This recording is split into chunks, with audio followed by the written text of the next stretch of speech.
November 16th, 1961, a young girl would be found afloat in the ocean. She would prove to be the last untied loose end in an otherwise well thought out plan of murder for money. November 8th, the Duperraults, Dad Arthur, Mother Jean, Brian 14, Terry 11, and Renee 7, drove from Wisconsin to Fort Lauderdale, Florida for a 2-week vacation aboard the Bluebell, a yacht that Arthur had chartered to see if the family was capable of handling life at sea.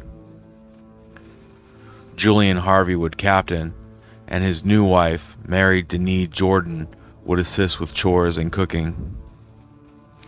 For 5 days, the party would sail through Bahamian waters, stopping for shelling and snorkeling.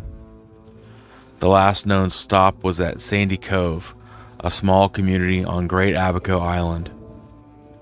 Mary would serve chicken cacciatore that night, the family's last meal. For reasons still unknown, the boat would take off late into the evening. The ketch would never be seen again.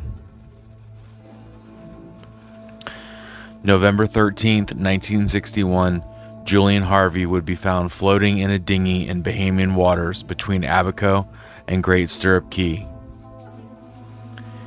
He would tell a tale about how a squall had hit the ketch, snapping the mast in half, setting the boat ablaze, and despite his heroic efforts to rescue everyone, all had perished. He had even fished the body of the youngest daughter out of the water and tried CPR, which failed. He kept her body out of respect. 3 days later, in the Northwest Providence Channel, a Greek freightliner spotted a very small white cork raft, and in it was 11-year-old Terry Jo Duperrault. Against all odds, she had survived for 82 hours with no food or water and parrotfish nipping at her bloody feet. The story she told was much different than the captain's. It's believed that Julian Harvey's plan was to kill his wife discreetly and shove her overboard and have everyone on board be a witness that she disappeared overnight without a trace, lost at sea. It would be a grand mystery, and Julian would cash a check from her insurance policy. So armed with that information, we can only assume that he was caught by someone aboard.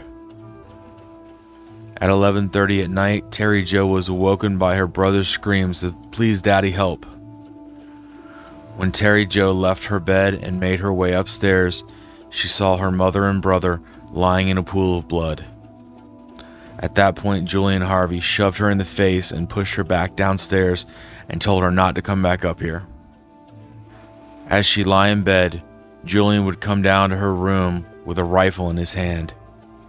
He would stare at her for some time before deciding not to kill her and to leave her to go down with the ship. She laid in bed doing as she was instructed until her room started to fill with oily water. At that point, she headed back upstairs to find Julian Harvey untying the dinghy. She asked, "Are we sinking?" He did not reply. Instead, he forced her to hold the rope to the dinghy as he retrieved something from downstairs. When he returned, she had dropped the rope and the dinghy was floating away. He dove in after it. With the ship going down, Terry Jo would think quickly and grab a small cork raft and throw it overboard. She would climb onto it and start to untie the raft from the boat. With no light source, she had to feel the rope with her hands and find the knot. As the rope started to pull tight because of the sinking ship, she managed to use her fingernails to untie the knot and keep her small raft afloat. She did not scream for help for fear that Harvey would hear her cries. After being questioned in Nassau, Harvey was released to go back home to Miami, where he would face more questioning. While in the middle of questioning, an officer would burst into the room and declare that they had found a survivor, to which Harvey replied, "Oh my God, isn't that wonderful?"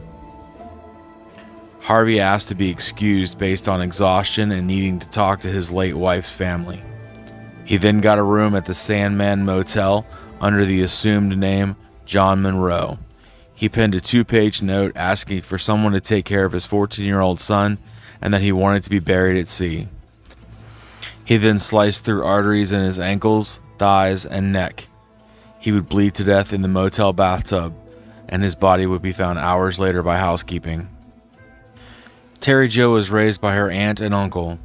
She would go on to raise a family and write her memoirs. She would also co-write a book about the entire experience. She believes that the ocean saved her life when she was a child. She now works in regulation and zoning to protect it. She is quoted as saying, "If one person heals from a life tragedy by reading my story, my journey will have been worth it." J Mac, out.